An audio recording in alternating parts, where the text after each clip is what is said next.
चोरा बाली चालाण बेले पहुंची गले तहसिलदार। बाली बोझे ट्रैक्टर जबत। सबुबले अंधार राति न थाए। दिने ना दिने तोफा जनरे धरा पड़े चोर। निज गाँ पाखे नदी तेणु मन इच्छा बाली बोहिबु कही चलीथिला बाली माफियागिरी। चंपुआ ब्लॉक अंतर्गत बड़नई पंचायत गंभारिया गाँ पाख अरडई नदी पठारु चलीथिला बेधड़क चोरा बाली चालाण। माफिया भୟରେ डरी लोके मुह खोली पार नथिले। तेबे कोनोसी सूत्ररु चंपुआ तहसिलदार खबर पाई घटनास्थल में पहुंची जाइथिले। सेतेबेले एक ट्रैक्टर रे बाली बोझाई चलीथिला।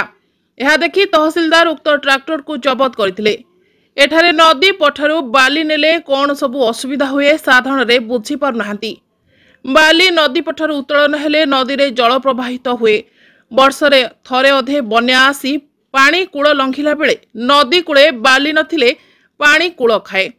तेणु नदी कूल प्राकृतिक परिस्थिति बाली उपरे निर्भर करे। एक कथा बुझी बाली सुरक्षित रखिबा कथा।